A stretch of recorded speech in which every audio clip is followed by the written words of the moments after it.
Le jour de mon mariage, ma belle-mère a exigé que je mette ma maison au nom de mon mari, que je paie 1 500 € au mois pour que ma belle-sœur étudie à l'étranger et que je lui donne ma carte de salaire. J'ai détruit la tour de champagne et annoncé que j'annulais le mariage. Paris entrait dans l'automne. L'air devenait froid, mais l'ambiance à l'intérieur de la luxueuse propriété de mariage en périphérie de la ville était suffocante de chaleur humaine et de lumière cristalline éblouissante. Des centaines d'invités, des parents des deux familles aux partenaires commerciaux, amis et collègues. Personne ne manquait. Je suis Lucie, une haute dirigeante d'une multinationale technologique, et je portais une spectaculaire robe de mariée brodée de pierres brillantes. À mes côtés se tenait Didier, l'homme que j'avais cru à tort être le havre de paix de ma vie. À 30 ans passés, ayant déjà tout en main une carrière solide, une indépendance financière et un appartement de luxe en plein centre de la capitale, je n'avais pas besoin d'un homme immensément riche. Je cherchais simplement quelqu'un de compréhensif, un mari calme et conciliant sur qui je pourrais reposer ma tête chaque fois que je reviendrais épuisé par la pression du bureau. Didier est apparu au bon moment. Il a toujours feint d'être un homme sensé. Il parlait doucement et prenait soin de moi dans les moindres détails. Cette fausse gentillesse m'a aveuglé, me faisant ignorer ses signes évidents de lâcheté, de faiblesse et son habitude d'être toujours accroché aux jupes de sa mère. Je me suis trompée en pensant que si un homme était docile, peu importait que sa mère le contrôle un peu, tant qu'il m'aimait, mais je me suis lamentablement trompée. La nature des hommes qui se cachent derrière leur mère n'est pas la docilité, mais l'inutilité et le calcul.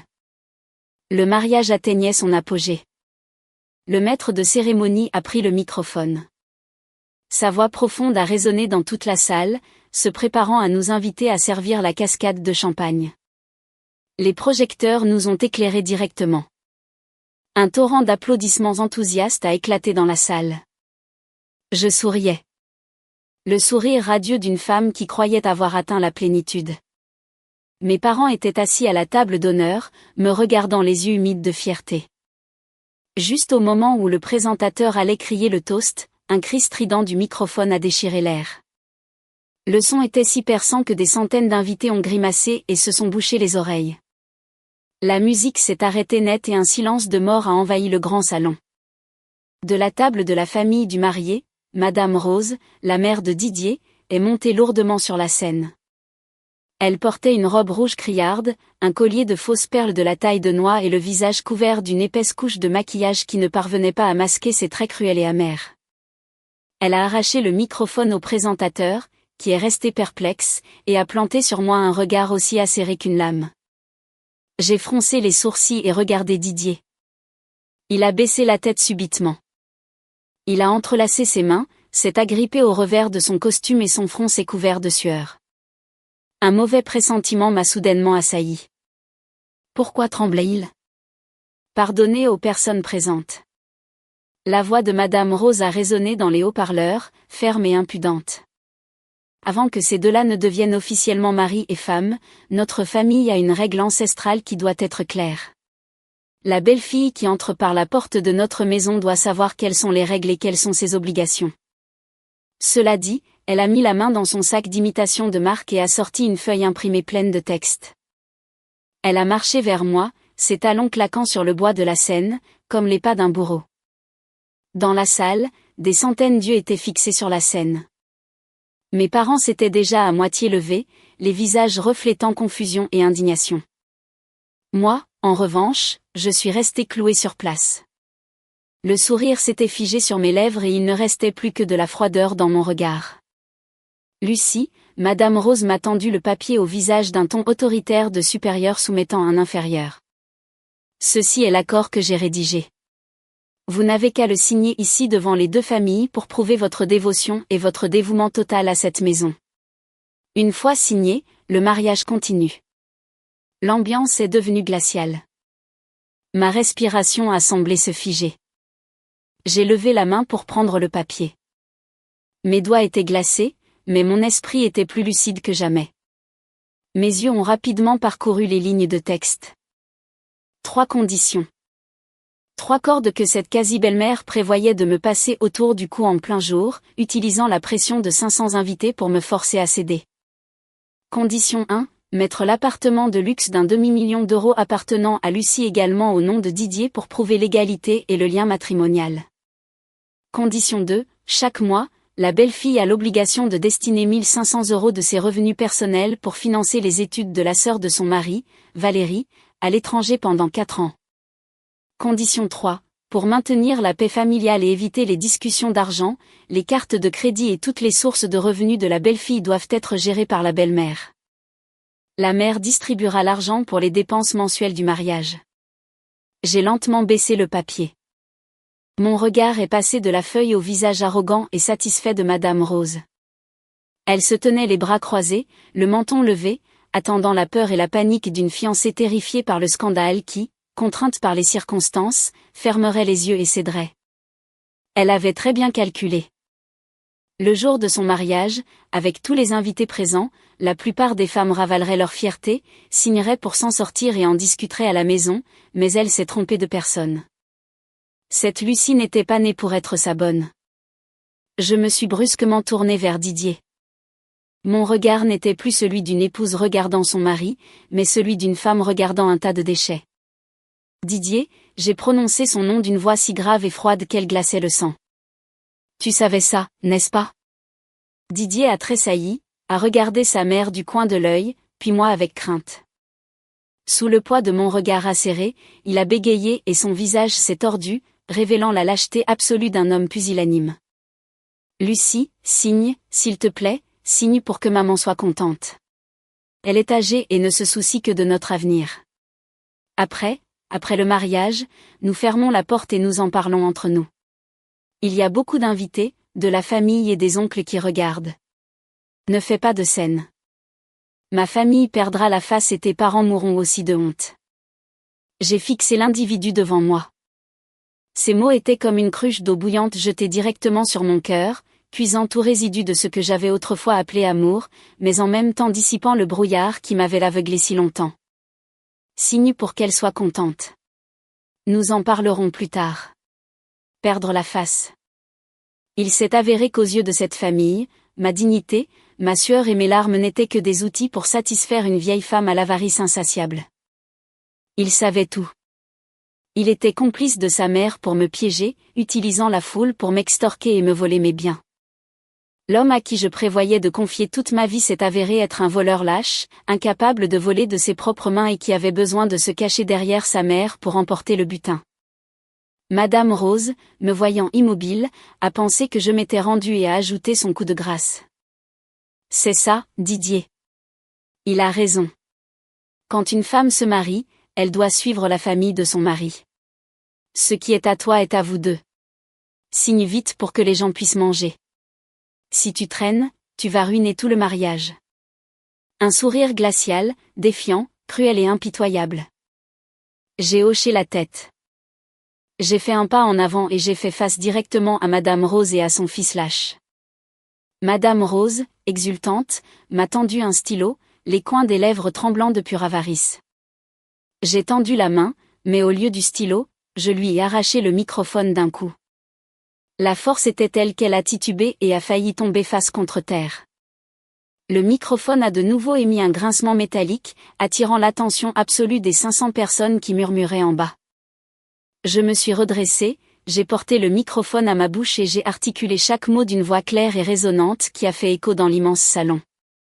Chers parents, distingués invités, je vous informe que ce mariage est officiellement annulé. Le salon entier a semblé exploser. Il y a eu des cris de stupéfaction, des bruits de chaises traînées. Le son des couverts s'entrechoquant a cessé net et l'ambiance a volé en éclats. Madame Rose a poussé un cri de cochon qu'on égorge. Tu es folle, gamine. Comment oses-tu dire une telle énormité devant tant de monde? Sale garce effrontée, tu n'as pas peur de rester vieille fille et amère pour toujours? Je me suis tournée pour la regarder directement dans les yeux d'un ton coupant comme du verre brisé. Je resterai célibataire, mais je n'épouserai pas un voleur. Vous avez apporté ce morceau de papier toilette pour m'obliger à signer. Je suis désolée, madame, mais l'argent que je gagne est le fruit de ma sueur. Il n'est pas destiné à entretenir des parasites qui vivent aux dépens des autres. Un appartement d'un demi-million d'euros, 1500 euros par mois pour que votre fille étudie à l'étranger et en plus, vous exigez de gérer ma carte de salaire. Pour qui vous prenez-vous? La reine de France ou une brigande de grand chemin? J'ai levé les mains et j'ai déchiré le document en 1000 morceaux, les jetant directement au visage de Madame Rose. Les morceaux de papier blanc sont tombés en flottant, se dispersant sur le sol de la scène comme la propre ridicule de sa famille. Didier, terrifié et pâle comme un mort, s'est précipité vers moi et a tenté de m'attraper le bras, la voix tremblante. « Lucie, qu'est-ce que tu fais? Calme-toi, ne fais pas ce numéro. Après, nous irons à la maison et je demanderai à ma mère de retirer les conditions et c'est tout. Si tu annules le mariage comme ça, où est l'honneur de ma famille? » L'honneur. J'ai laissé échapper un rire glacial qui a coupé le scandale. Est-ce que ta famille a un honneur à perdre? Crois-tu que je ne sais pas que toi et ta mère avez planifié ça derrière mon dos? Un homme de paille comme toi qui n'a même pas le courage d'ouvrir la bouche pour défendre sa future femme. Ça te blesse la fierté de ta famille, mais ça ne te blesse pas mon effort ni mon travail. Cela dit, j'ai arraché l'anneau de fiançailles avec des diamants que je portais à l'annulaire. L'anneau que j'avais payé à moitié parce que Didier s'était plaint de ne pas avoir assez d'argent. Je le lui ai lancé directement sur la poitrine. L'anneau a rebondi, a roulé sur le podium en bois et a émis un son sec et métallique. Sans m'arrêter là, je me suis tourné vers la cascade de champagne à 7 étages, formée de centaines de verres en cristal étincelant. D'une poussée ferme, je l'ai complètement renversé. Bruit. Le fracas des verres se brisant fut assourdissant. La tour s'est effondrée et le champagne doré et mousseux s'est répandu sur le sol, maculant tout sur son passage. Ma fureur avait atteint son paroxysme et j'ai utilisé cet acte pour détruire l'illusion parasitaire de cette misérable famille. Ordure, ai-je murmuré avec mépris. J'ai jeté le microphone par terre avec un bruit sourd. Je me suis retourné et j'ai commencé à marcher. Madame Rose, rouge de pure colère, s'est précipitée sur moi avec l'intention de m'attraper par les cheveux et de m'agresser. Sale garce, tu oses humilier ma famille. Je te tue. Mais avant qu'elle ne puisse toucher un seul de mes cheveux, une silhouette imposante s'est interposée sur son chemin. C'était mon père. Monsieur Arthur est monté sur scène comme un général au combat, suivi de ma mère et de mes 2 oncles costauds. Le visage de mon père était rouge de colère, la mâchoire tendue. Il a levé son bras musclé et a poussé Madame Rose avec tant de force et si peu de considération que la vieille femme a reculé en titubant de plusieurs pas jusqu'à tomber sur Didier. Osez toucher à ma fille et vous verrez, la voix de mon père a tonné, chargée de l'autorité d'un homme du Nord qui avait passé sa vie à travailler dur pour protéger les siens. Dans ma famille, nous avons élevé notre fille et lui avons donné des études pour qu'elle réussisse. Elle est le trésor de notre maison et nous ne l'avons pas amenée ici pour qu'une bande de morts de faim la piétine et la dépouille. Mon père a pointé du doigt directement le visage de Didier, qui se recroquevillait comme un ver écrasé. Et toi, je croyais que tu étais un bon garçon, décent, et c'est pourquoi j'allais te donner ma fille. Il s'avère que tu es un misérable chasseur de fortune. Tu permets à ta mère de venir ici harceler ta femme et essayer de lui voler sa maison et son argent? Votre famille est une honte et n'a pas le droit de s'allier avec nous. Madame Rose tentait encore de crier, priant Dieu de la bouche, mais avec du poison dans le cœur. Faites attention à vos paroles. Votre fille est une malpolie qui ne respecte pas sa belle-mère. Une femme comme ça, même un chien n'en voudrait pas. Ma mère, Madame Béatrice, toujours si douce et si polie, cette fois ne s'est pas retenue. Elle a fait un pas en avant et lui a lâché au visage, mieux vaut qu'un chien l'aime que de s'allier avec des gens comme vous. Regardez-vous dans un miroir, madame. Vous vouliez devenir riche sans lever le petit doigt. Puisque le vol à main armée n'a pas fonctionné, maintenant vous vous faites passer pour la victime. Famille de la mariée, levez-vous tous, nous partons. Il n'y a pas de mariage qui tienne avec cette plaie de sangsue. Suivant les paroles de ma mère, tous nos parents dans le salon se sont levés à l'unisson. Le bruit des chaises, les murmures, tout s'est transformé en insultes directes lancées par mes tantes. Les invités de la famille du marié et les amis de Didier étaient également perplexes. Beaucoup secouaient la tête, ressentant de la honte pour eux. Le splendide mariage s'était transformé en un cirque. Et la famille du marié était dans l'œil du cyclone de l'humiliation. Mon père m'a entouré de ses bras, me protégeant de son dos ferme. Allons-y, ma fille. Il n'y a pas de raison de pleurer. Se débarrasser de cette racaille est une bénédiction de Dieu. Rentre à la maison avec nous. J'ai hoché la tête, j'ai levé le menton et je suis descendu de la scène. Je n'ai pas fui, je n'ai pas baissé la tête. J'ai relevé ma lourde robe de mariée et j'ai marché fièrement dans l'allée centrale, protégée par ma famille. Derrière moi, les plaintes victimistes de Madame Rose, les cris aigus de Valérie et le silence impuissant de Didier s'évanouissaient. Je suis montée dans la voiture nuptiale. La voiture qui devait me conduire à mon nouveau foyer me ramenait maintenant chez mes parents. J'ai posé ma tête sur l'épaule de ma mère et j'ai poussé un long soupir. Ma mère m'a caressé les cheveux, les yeux rougis. Quelle chance, ma fille. Heureusement que vous n'aviez pas encore signé au tribunal. Ce fut un véritable miracle du destin.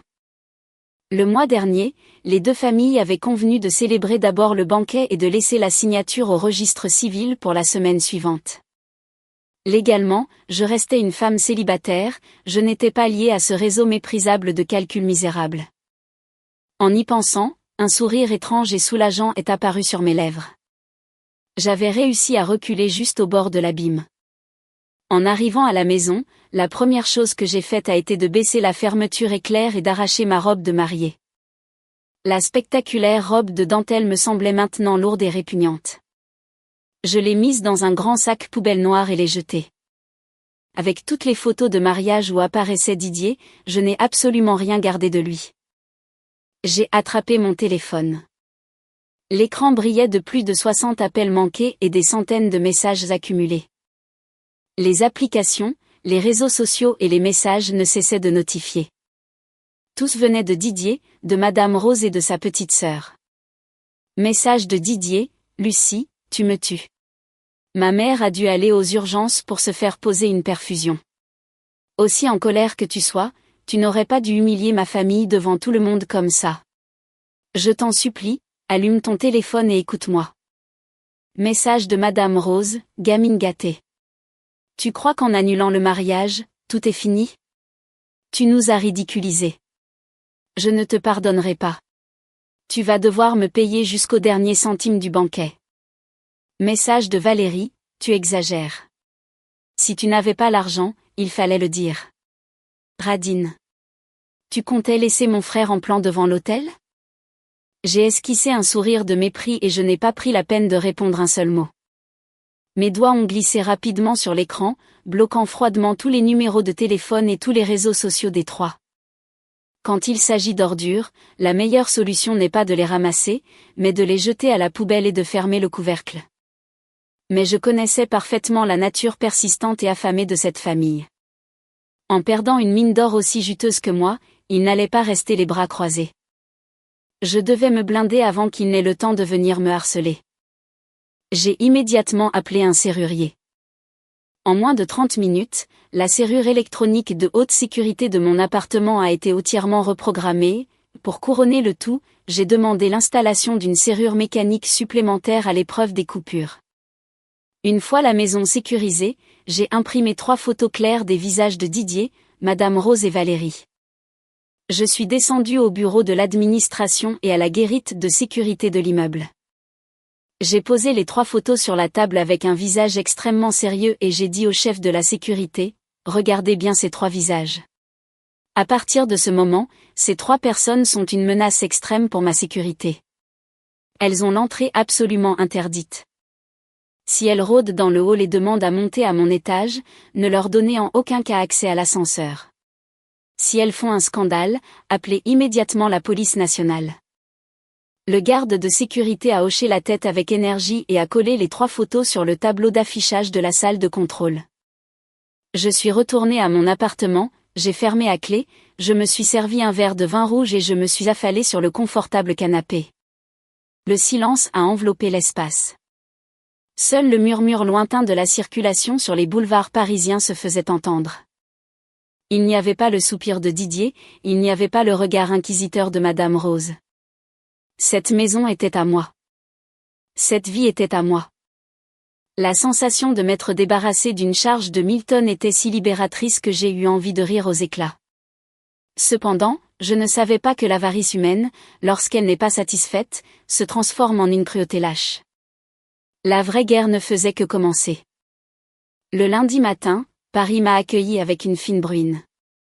Le froid pénétrant typique du début de l'hiver s'infiltrait à travers les couches de vêtements. Je suis entré dans le hall de l'immeuble de bureau où se trouvait mon entreprise. Les murmures sur le mariage de samedi avaient sûrement déjà atteint les oreilles de mes collègues, mais cela m'était égal. Étant une femme qui avait construit sa carrière de zéro jusqu'à devenir une haute dirigeante dans une grande entreprise, j'avais le courage suffisant pour séparer ma vie privée de mon professionnalisme dans le monde des affaires. Je me suis préparé un expresso sans sucre, amer mais stimulant, je me suis assise à mon bureau, j'ai ouvert mon ordinateur portable et j'ai commencé à traiter des dizaines de courriels accumulés. Tout semblait suivre son orbite sûre et pacifique, mais j'ai sous-estimé l'impudence de ceux qui n'ont pas de dignité. Dans cette vie, le plus terrifiant n'est pas le malveillant, mais ceux qui sont avides et en plus aiment jouer aux victimes. À 10h du matin, alors que j'étais en vidéoconférence avec la succursale du Sud, on a frappé à la porte de mon bureau avec urgence. Mon assistante, Claire, pâle comme un linge, a ouvert la porte en hâte, en bégayant. « Lucie, tu dois descendre à la réception tout de suite. Il y a des membres de ta famille qui font un scandale. Ils pleurent à chaudes larmes et la sécurité ne peut pas les arrêter car ils se sont jetés par terre en tapant des pieds. » J'ai levé un sourcil. Mes seuls membres de famille à Paris étaient mes parents et mes oncles, tous intellectuels et très réservés. Il était impossible qu'ils viennent dans mon entreprise se jeter par terre. Un éclair d'intuition a traversé mon esprit. J'ai refermé l'ordinateur portable d'un coup. Mon visage est devenu glacial et je suis sorti du bureau à grandes enjambées. Dès que j'ai atteint le couloir de la réception, un bruit chaotique et insupportable a assailli mes tympans. Une odeur de parfum bon marché se mêlait à l'odeur d'humidité des imperméables. Au milieu de l'espace luxueux et tranquille, entourée des vitres étincelantes de la multinationale, Madame Rose était assise sur le sol de marbre, les jambes tendues, tapant le sol avec les mains. Elle portait des vêtements à fleurs criardes et ses cheveux bouclés étaient un nid d'oiseaux ébouriffés. À ses côtés, personne d'autre que Didier, le lâche que j'avais failli appeler Marie, était courbé, le visage baissé, se portant de temps en temps la main aux yeux comme s'il souffrait d'une grande injustice. Ô mon Dieu de ma vie! Regardez, messieurs, regardez ça. Une entreprise si grande et prestigieuse protégeant une garce, une femme sans entrailles ni cœur. Madame Rose criait d'une voix perçante et théâtrale qui résonnait dans toute la réception, faisant en sorte que des dizaines d'employés d'autres départements sortent la tête pour fouiner. Où est Lucie? Si tu as des couilles, montre-toi. Tu as trompé mon fils. Tu as couché avec lui tout le temps que tu voulais et le jour du mariage, tu l'as jeté. Tu t'es lassé de lui parce que nous sommes pauvres et tu veux sûrement te lier avec un directeur de cette entreprise, n'est-ce pas? Oh, mon pauvre petit garçon, si bon et éduqué, trompé par cette traînée qui nous a sali l'honneur. Pendant qu'elle criait, les larmes et les morves coulaient sur son visage, interprétant magistralement le rôle d'une pauvre vieille femme piétinée par sa belle-fille. Didier à ses côtés lui tirait le bras et feignait de murmurer, « Ça suffit, maman, ne fais pas ça. » Les gens rient. Si elle ne m'aime plus, eh bien, elle ne m'aime plus. J'assume la souffrance. S'il existait un prix de cinéma pour la meilleure interprétation de comédie effrontée, je jure que je paierais de ma poche pour leur faire une statuette en or à cette mère et à son fils. Ils utilisaient la tactique des gens les plus bas de gamme. Volant et en même temps se faisant passer pour des victimes. Ils voulaient utiliser la pression de l'opinion publique, utiliser mon prestige professionnel pour me forcer, m'obliger à baisser la tête par pure honte, à demander pardon, à négocier ou au moins à leur donner une somme d'argent pour qu'ils se taisent. Ils croyaient qu'une femme cadre d'une trentaine d'années, l'orgueil au plafond, serait terrifiée par ce déshonneur public. Je suis resté debout, les bras croisés, appuyé contre le mur de verre à environ 3 mètres d'eux. Mon regard était froid, aussi statique qu'un lac en hiver, me contentant d'observer leur théâtre. Je ne me suis pas hâté de parler, ni n'ai montré le moindre signe de panique. Je voulais voir où était la limite de leur bassesse. En me voyant apparaître, les yeux de Madame Rose ont brillé d'un triomphe absolu. Elle a cru que j'avais mordu à l'hameçon. Elle s'est levée d'un bond, s'est précipitée vers moi et m'a pointé du doigt son doigt boudiné orné d'une bague en or bon marché, augmentant le volume au double. La voilà. Regardez son visage. Elle a ruiné la vie de mon fils et elle reste là, aussi calme que si elle était de pierre. Rends sa dignité à Didier. Paie-nous une indemnisation pour dommages moraux tout de suite. Ou je viendrai ici tous les jours te rendre la vie impossible. On verra si cette entreprise ose continuer à employer une employée aussi impudique et effrontée que toi. Claire, mon assistante, était derrière moi, pleurant de pure rage. Elle allait ouvrir la bouche pour répliquer, mais j'ai levé la main pour l'arrêter. J'ai tranquillement lissé le revers de ma veste et j'ai fait un pas en avant. Le talon de ma chaussure a résonné d'un bruit sec contre le sol. C'était un son subtil, mais chargé de l'autorité de celle qui domine la situation. J'ai regardé directement dans les yeux de Madame Rose, les commissures de mes lèvres courbées en un sourire de mépris absolu. Avez-vous fini votre théâtre ? Ma voix a résonné, ni très haute ni très basse, sans cri. Mais chaque mot est tombé comme une pierre glacée directement sur son visage. Si vous avez fini, écartez-vous et ne salissez pas le sol de mon entreprise avec votre salive. Madame Rose s'est étouffée. Son visage, rougi par les cris, s'est figé d'un coup.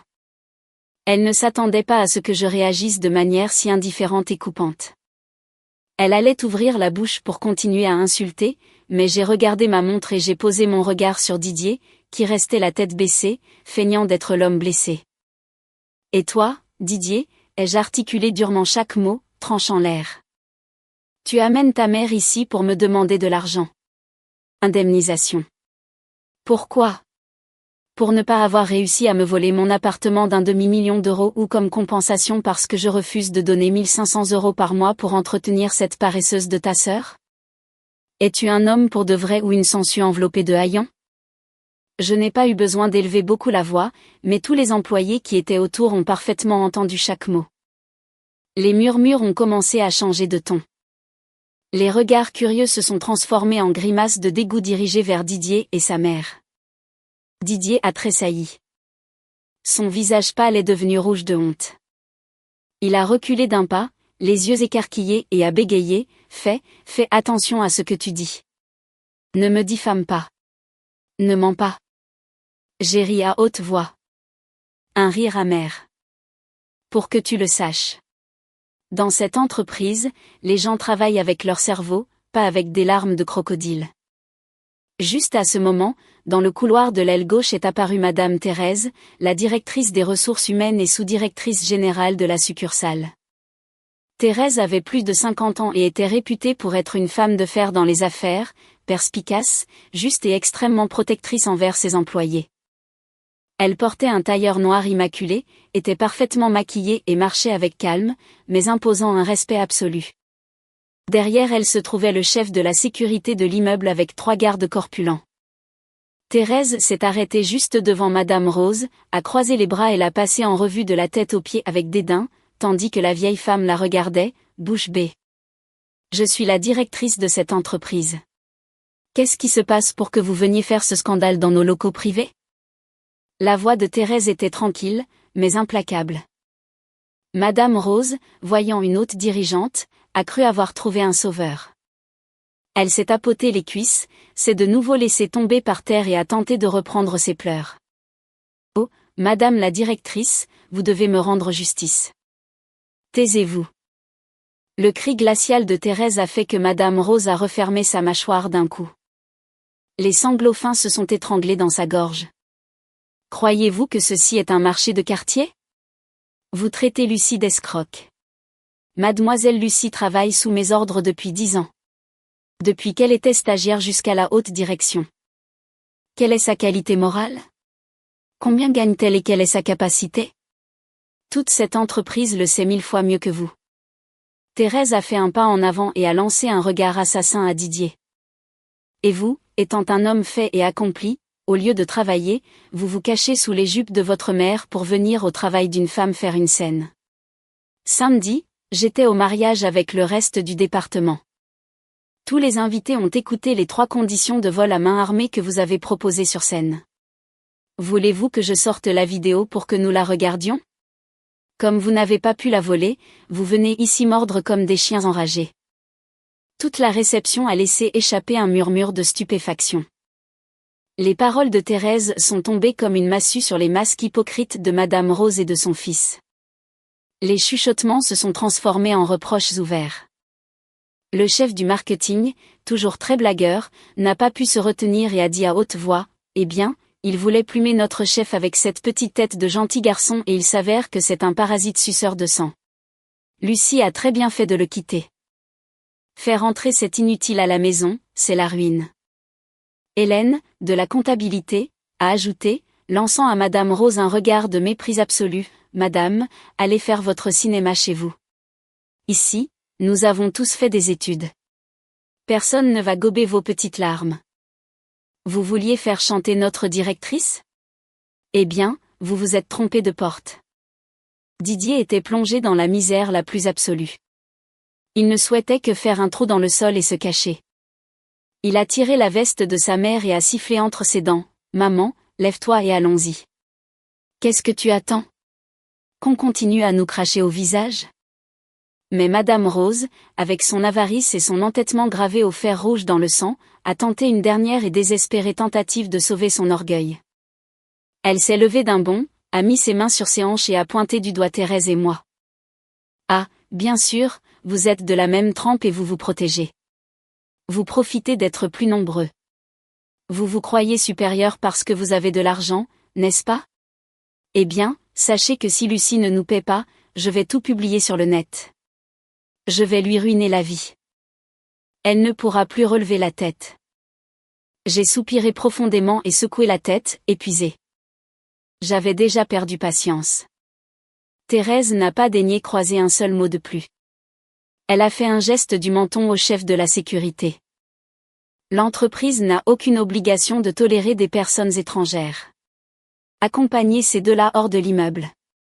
S'ils résistent, appelez la police nationale pour trouble à l'ordre public. Les 3 gardes ont avancé immédiatement. Sans dire un mot, ils ont attrapé Madame Rose et Didier par les bras et les ont traînés vers la porte tournante en verre. Madame Rose se débattait désespérément, perdant l'une de ses chaussures bon marché en chemin, tout en ne cessant de lancer des malédictions. « Lâchez-moi, salaud, Lucie, tu verras. Je ne te laisserai pas en paix. Tu vas le regretter. » Didier, quant à lui, se couvrait le visage avec les mains, terrifié que les passants le photographient, marchant à pas chancelant comme un chien battu. Les cris de Madame Rose se sont estompés. Lorsque les lourdes portes de verre de l'immeuble se sont refermées, le hall a retrouvé sa paix habituelle. J'ai regardé les silhouettes ridicules de la mère et du fils expulsés dans la rue et une immense vague de gratitude et de chaleur a envahi ma poitrine. Je me suis tournée vers Thérèse et j'ai baissé légèrement la tête. « Je suis vraiment désolée pour tout cela, Thérèse. Je m'excuse auprès de tout d'avoir permis qu'une affaire personnelle perturbe l'ambiance de travail. » Thérèse m'a tapoté l'épaule, changeant son expression sévère pour le sourire compréhensif et chaleureux d'une mentor. « Quelle faute as-tu? N'importe quelle femme peut marcher sur un dans la vie.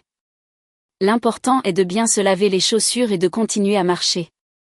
Heureusement que tu t'es réveillée à temps. Si tu avais fait entrer ce désastre chez toi, 10 ans d'efforts seraient partis à volo. Allez, tous au travail. » Les gens se sont dispersés, non sans me lancer des regards encourageants. Je suis retournée à mon bureau et j'ai fermé la porte. Le bouclier protecteur que m'offraient mes collègues et l'environnement professionnel avaient réussi à repousser la première attaque sale de la famille de Didier. Mais au fond de moi, mon intuition me disait que la dernière menace de Madame Rose n'était pas un bluff. Sa cupidité s'était transformée en haine, et la haine des personnes viles est toujours accompagnée des méthodes les plus mesquines. Les mois passèrent et le rude-hiver parisien fit place aux douces pluies printanières. Ma vie retrouva lentement son orbite paisible. Les blessures causées par la trahison et les calculs mesquins de Didier ne m'ont pas abattu, au contraire, elles ont agi comme un vaccin de choc qui m'a rendu plus dur, froide et réaliste que jamais. Je me suis consacrée au travail, me cassant le dos jour et nuit sur les grands projets de l'entreprise. L'argent sur mon compte augmentait. Je m'offrais des séances au spa et des dîners dans des restaurants de luxe. Sans homme, je continuais à vivre comme une reine dans mon propre royaume. Et puis Hugo est apparu. Son entrée dans ma vie n'a eu rien de dramatique ou de romantique comme dans les telenovelas. Ce fut des plus naturels, secs et purement professionnels. Mon entreprise négociait la fourniture d'un système domotique pour un lotissement de luxe dans la région de Neuilly-sur-Seine. Hugo était le directeur exécutif de la société immobilière. Le client direct avec lequel je devais traiter. La première fois que je l'ai vu, c'était dans la salle de réunion. Mon impression fut celle d'un homme d'une quarantaine d'années, vêtu d'une chemise bleu marine retroussée jusqu'au coude, sans cravate, avec un visage anguleux et un regard profond et serein, très différent des fanfarons qui pullulent dans le monde des affaires. Hugo parlait très peu, mais chaque mot qu'il prononçait était acéré et allait droit au but. Il n'avait pas cette attitude fausse et servile de Didier. Hugo dégageait une aura de fermeté et de sang-froid, comme un vieux chêne qui a supporté des milliers de tempêtes et reste debout. Le projet a duré plusieurs mois et nous avons dû nous réunir constamment, des réunions tendues sur des chantiers poussiéreux aux négociations de contrats tard le soir dans des cafés vides. Peu à peu, nos conversations ont cessé de se limiter aux chiffres, aux plans ou aux procès-verbaux. Une nuit d'avril, après avoir clôturé le dernier avenant au contrat, nous sommes restés dans un petit café du quartier Saint-Germain-des-Prés. Je venais de souffrir d'un épisode de douleurs abdominales aiguës pour avoir bu trop de café noir et sauté des repas. J'étais courbé, me tenant l'abdomen et transpirant à froid quand j'ai levé les yeux et vu qu'Hugo posait devant moi un café crème doux et un croissant fraîchement sorti du four. « Prends ça pour te caler l'estomac », a-t-il dit d'un ton neutre. Son regard ne reflétait pas la pitié, mais la délicatesse de quelqu'un qui a de l'expérience. Être une femme indépendante ne signifie pas que tu doives te torturer. On gagne de l'argent pour vivre, pas pour se suicider. Sa phrase si directe m'a laissé sidérée. Pendant les 8 dernières années, je m'étais forcée à être une femme inébranlable, gagnant de l'argent, achetant ma maison et me débrouillant seule. Didier m'avait vu souffrir de l'estomac, mais il me disait seulement « Tiens bon encore un peu, nous avons presque de quoi acheter la voiture ». Il considérait mon sacrifice comme quelque chose de naturel pour notre avenir, qui en réalité ne faisait qu'alimenter la cupidité de sa famille. Hugo, en revanche, voyait l'épuisement derrière ma parfaite carapace. J'ai commencé à m'ouvrir à lui. Des déjeuners rapides, des messages demandant comment j'allais, sans être oppressants, mais toujours au moment précis. Nous parlions de la vie, de philosophie d'entreprise et parfois de nos échecs. Quand je lui ai raconté l'histoire de mon mariage raté d'un ton sarcastique et distant, j'ai pensé qu'il me jugerait ou aurait pitié, mais non. Il s'est contenté d'écouter en faisant tourner son verre d'eau et a souri en disant « En réalité, tu devrais remercier cette sorcière.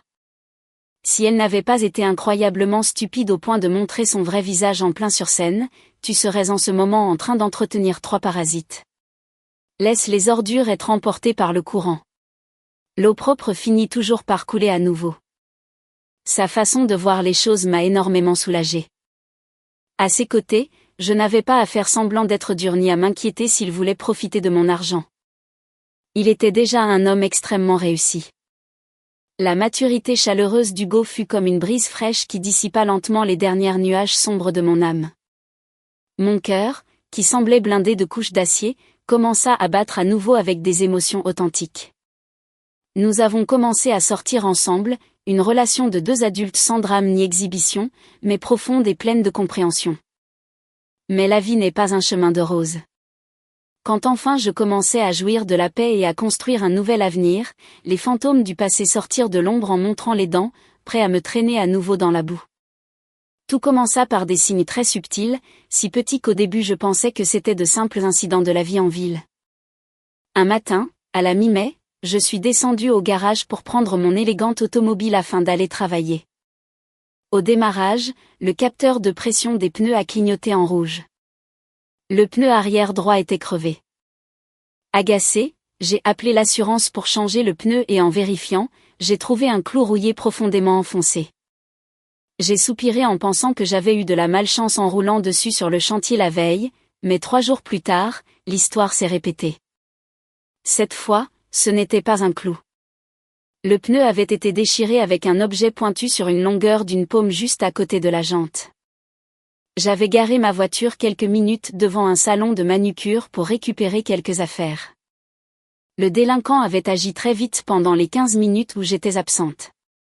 Le pneu coûteux était complètement inutilisable. Puis ont commencé les appels anonymes, d'abord en début de soirée. Puis ils ont augmenté en fréquence et sont passés au petit matin. À 2 heures du matin, alors que je dormais profondément, le téléphone a sonné. La sonnerie du portable au milieu du silence était effrayante. À moitié endormi, j'ai pris le téléphone. L'écran affichait numéro masqué. J'ai répondu « Allô ?» De l'autre côté. Silence. On entendait seulement une respiration haletante et un bruit de fond comme du plastique ou du tissu de nylon qui frotte. J'ai froncé les sourcils et j'ai redemandé « Qui est-ce ?» La respiration forte a continué, suivie d'un long bip lorsqu'ils ont raccroché. La nuit suivante, le même scénario. À 3 heures du matin, cette fois la respiration était accompagnée d'un rire aigu et effrayant, comme s'il sortait d'entre les dents. J'ai raccroché d'un coup, j'ai activé le mode « Ne pas déranger » et j'ai bloqué les appels de numéros inconnus, mais le harcèlement ne s'est pas limité au monde numérique. J'ai commencé à me sentir observée. Que ce soit au supermarché, en déjeunant avec mes collègues ou en conduisant dans des rues vides. Je voyais toujours dans le rétroviseur la silhouette de quelqu'un avec une veste coupe-vent sombre et le visage couvert, me suivant à une distance prudente sur une vieille moto délabrée. Chaque fois que je m'arrêtais ou m'arrêtais exprès pour vérifier. La moto tournait dans une ruelle et disparaissait sans laisser de traces. L'ambiance de tension et de paranoïa a commencé à m'étouffer. L'épuisement psychologique minait mon énergie quotidiennement. Quel que soit le sang-froid d'une femme, affronter des agressions lâches et invisibles engendre une profonde insécurité.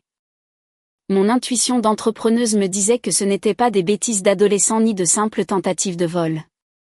Quelqu'un voulait me terroriser, me faire vivre dans un état de panique. Dans tout Paris, les seules personnes avec suffisamment de haine, de temps libre et de bassesse pour faire ça était cette famille dégoûtante dont je m'étais débarrassée des mois auparavant, Madame Rose et sa progéniture. J'ai décidé que je ne resterais pas les bras croisés. J'ai raconté la situation à Hugo lors d'un dîner. Contrairement à ce que ferait n'importe quel autre homme s'énerver et chercher une vengeance rapide, Hugo n'a pas perdu son calme, il a posé sa fourchette, s'est essuyé la bouche et ses yeux ont brillé de la ruse d'un vieux loup des affaires. Ce sont des chiens acculés. Comme ils n'ont pas pu te voler, ils veulent te détruire ou te rendre paranoïaque pour mieux te manipuler. Hugo analysait la situation d'une voix calme. Tu ne peux pas aller à la police maintenant. Dénoncer des pneus crevés ou des appels anonymes sans preuve solide ne sert à rien. Ils prendront note et classeront l'affaire, et si tu les alertes, ils se cacheront mieux et joueront de manière plus sale. Et qu'est-ce que je fais alors ? Je les laisse me harceler pour toujours ? J'ai froncé les sourcils. Hugo a traversé la table et a pris ma main froide, la serrant doucement. Calme-toi, plus tu désespères, plus ils en profitent. Ils veulent jouer à cache-cache. Très bien. Eh bien, nous allons allumer les projecteurs et les frapper au visage. J'ai un plan. Mais avant que nous puissions exécuter le plan, les rats sont sortis de l'ombre d'eux-mêmes pour jouer la scène de jalousie la plus répugnante que j'ai jamais vue. Cette nuit-là, Hugo avait réservé une table dans un restaurant français exclusif au dernier étage d'un hôtel 5 étoiles près du jardin des Tuileries. La lumière des lampes de cristal était chaude. Un violon jouait en direct. Je portais une robe en soie bordeaux, les cheveux lâchés, et je souriais en trinquant avec du vin rouge aux côtés d'Hugo. Tout était si romantique que j'avais réussi à oublier le harcèlement des dernières semaines, juste au moment où le serveur a posé sur notre table 2 steaks à point qui sentaient divinement bon. Un tumulte à l'entrée du restaurant a brisé l'atmosphère de luxe. Sale garce, rends la jeunesse à mon frère. Une voix féminine stridente et perçante a déchiré la mélodie du violon. J'ai tressailli et je me suis retournée, notant les regards perplexes et agacés des convives raffinés. 2 silhouettes couraient directement vers notre table, repoussant d'une poussée le gérant qui tentait de les arrêter. C'étaient Madame Rose et Valérie. Mon Dieu, elles étaient vêtues de tenues déplorables. Madame Rose portait une chemise froissée et Valérie un short et un t-shirt promotionnel bon marché. Elle tenait un grand verre d'eau. Elle l'avait sûrement pris au bar de l'entrée. Leurs visages transpiraient une fureur meurtrière. Leurs yeux étaient injectés de sang, comme des bêtes affamées qui avaient enfin acculé leur proie. Il était clair qu'elle m'avait suivi du bureau jusqu'ici. Avant que je ne puisse me lever, Valérie s'est précipitée et m'a jeté le verre d'eau au visage. La force du coup a fait que l'eau m'a trempé le visage, le décolleté et ma très chère robe de soie. Pute! A crié Valérie, me pointant du doigt le nez. Tu étais la fiancée de mon frère. Tu l'as laissé en plan pour partir avec ce vieux plein d'argent. Dans ton entreprise, tu fais la sainte et ensuite tu couches avec des inconnus pour leur extorquer de l'argent. Madame Rose n'a pas tardé à se joindre au spectacle. Elle se frappait les cuisses des deux mains, avec de fausses larmes et morves, répétant son rôle de victime au milieu de la foule. Oh, bon Dieu! Regardez tous. Ma belle-fille s'est enfuie avec un autre. Mon fils l'adorait. Elle nous a pressés jusqu'au dernier centime et ensuite elle a trompé mon garçon. Cet homme qui est assis là et qui vole la femme d'un autre n'a aucune honte. Le restaurant entier était un chaos. Les gens ont commencé à murmurer. Des touristes étrangers de la table voisine ont froncé les sourcils avec dégoût. J'ai passé ma main sur mon visage pour enlever l'eau glacée qui me coulait. Ma poitrine montait et descendait, mue par une colère volcanique. J'étais sur le point de prendre mon verre de vin et de le jeter à la sale bouche de ces deux-là, mais une grande main chaude s'est posée sur mon épaule et m'a arrêté. C'était Hugo. Il n'était pas nerveux et ne s'est pas laissé emporter par la colère. Il s'est levé calmement, a sorti un mouchoir en soie de la poche de sa veste et a essuyé l'eau de mon front et de mon cou avec douceur. Puis il a sorti son portable et s'est adressé au gérant du restaurant qui transpirait à grosses gouttes à ses côtés. Sa voix a résonné avec une autorité dévastatrice. Comment ce restaurant 5 étoiles gère-t-il la sécurité pour permettre à deux déséquilibrés sans éducation, sortis d'une décharge, d'entrer harceler des clients exclusifs? Je vous donne exactement 1 minute pour appeler la sécurité et faire expulser ces folles. Sinon, demain, les avocats de mon groupe d'entreprise enverront une plainte à cet hôtel pour ne pas garantir la sécurité de ses clients. Le gérant est devenu blanc comme un linge. Il a immédiatement appuyé sur son communicateur portable, appelant des renforts de sécurité à grands cris. Madame Rose, voyant qu'Hugo non seulement ne ressentait aucune honte, mais les regardait avec mépris, s'est furieusement jetée sur lui et a tenté de l'attraper par le col de la chemise. Sale salaud. En plus tu la défends, je vais te détruire toute la table. Détruis-la, a souri Hugo. Un sourire glacial qui pénétrait jusqu'aux os. Il a sorti son portefeuille, en a extrait une épaisse liasse de billets de 100 € et les a jetés sur la table. Assiette cassée, assiette que je paie au restaurant. Mais si tu lui touches un cheveu, je t'assure que demain toute ta famille dormira sous un pont pour un délit d'agression et de diffamation. Ici, il y a 4 caméras qui te filment directement le visage. Espèce d'ignorante. Les mots d'Hugo sont tombés comme un seau d'eau glacée sur la tête de Madame Rose. Elle est restée pétrifiée. Sa main tremblait en l'air. Valérie a aussi pâli et a regardé du coin de l'œil les caméras du plafond.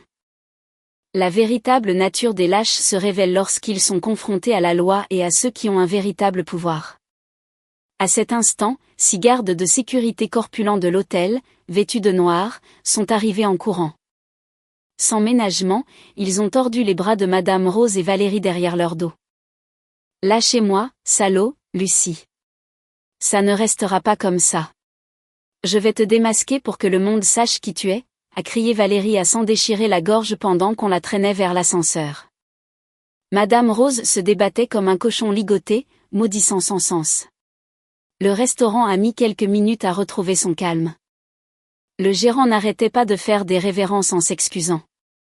Il nous a offert le dîner gratuit et une bouteille de vin de réserve spéciale. Hugo a minimisé l'importance. Il m'a rapproché la chaise pour que je m'assoie et m'a mis sa veste sur mes épaules mouillées et froides. « Tu vas bien ?» m'a-t-il demandé avec un regard plein de douleur, mais avec une détermination totale. « Je vais bien », j'ai serré les poings, j'ai grincé des dents. Mes yeux lançaient des éclairs acérés et impitoyables. Mais elles ne vont pas bien. J'ai supporté trop d'humiliation.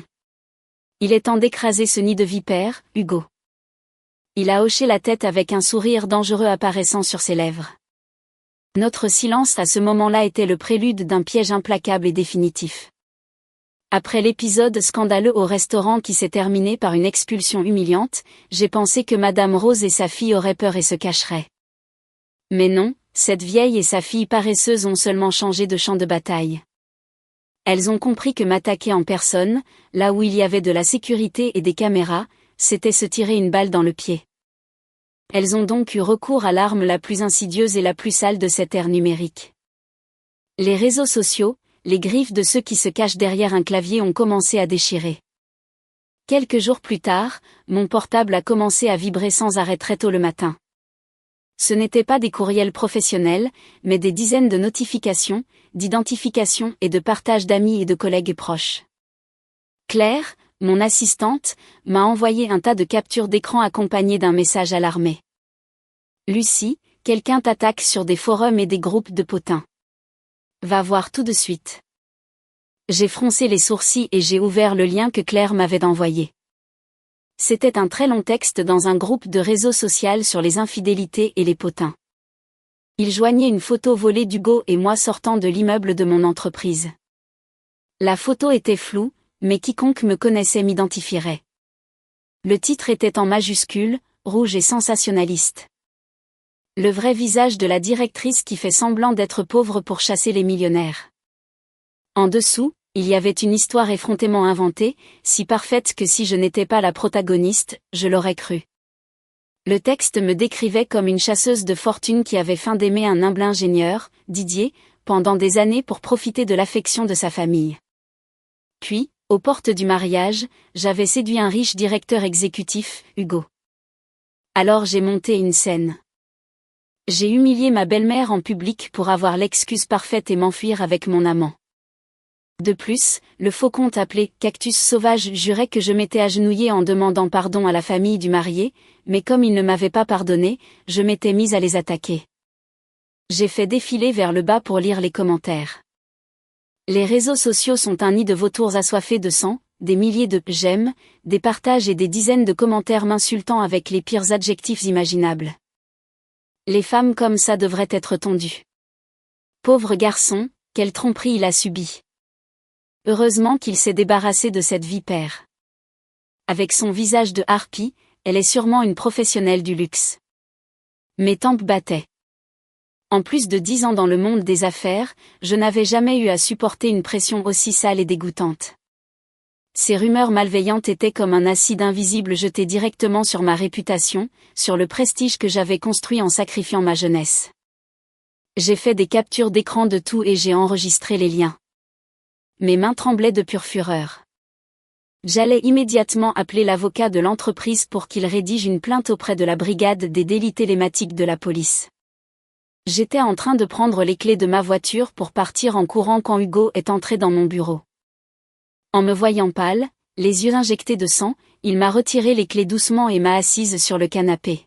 « Tu vas le dénoncer à la police cybernétique tout de suite, n'est-ce pas ?» a demandé Hugo d'une voix calme, mais extrêmement perspicace.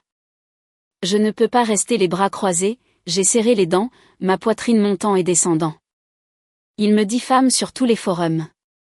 Que vont penser mes collègues et mes clients? Je dois les dénoncer et les faire emprisonner. Hugo m'a servi un verre d'eau et s'est assis en face, me regardant comme s'il lisait mon âme. Si tu dénonces un faux profil appelé Cactus Sauvage, la police mettra des mois à tracer l'adresse réseau et à attendre une réponse de la plateforme. Pendant ce temps, demain, ils créeront un autre compte et le lendemain un autre pour continuer à insulter.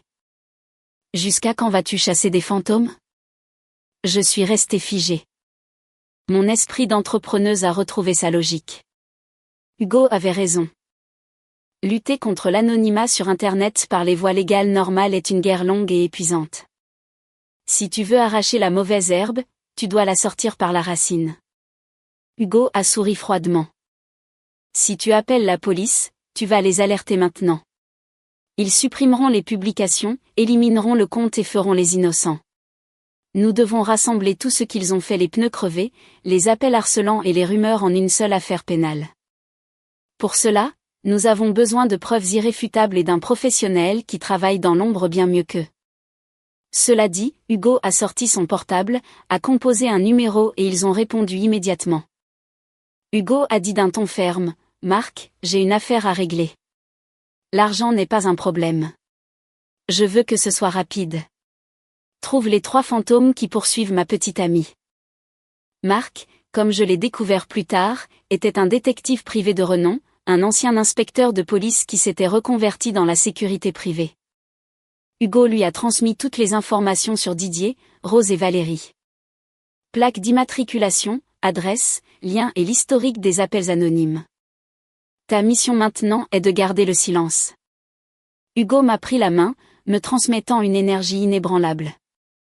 Qu'ils aboient, qu'ils pensent que tu as peur, que tu es abattu et que tu n'oses pas riposter. L'ennemi, quand il est confiant, est le plus facile à prendre au piège. Nous allons préparer le filet. J'ai hoché la tête en prenant une profonde inspiration.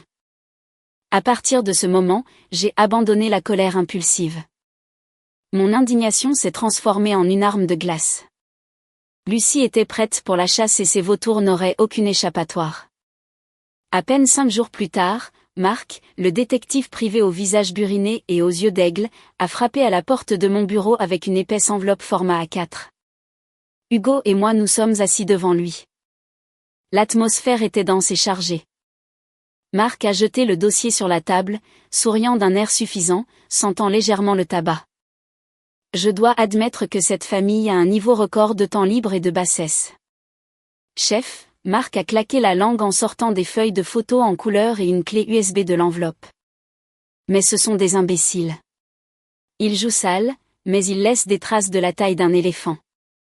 J'ai pris la première pile de photos et mes jointures sont devenues blanches à force de serrer.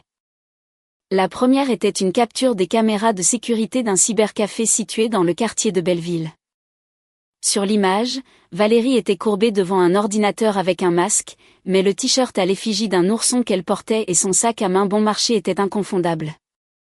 Jointe à la photo, il y avait un rapport avec l'adresse réseau que Marc avait obtenue, qui coïncidait exactement avec la date et l'heure des publications diffamatoires sur le réseau social depuis le compte de Cactus Sauvage.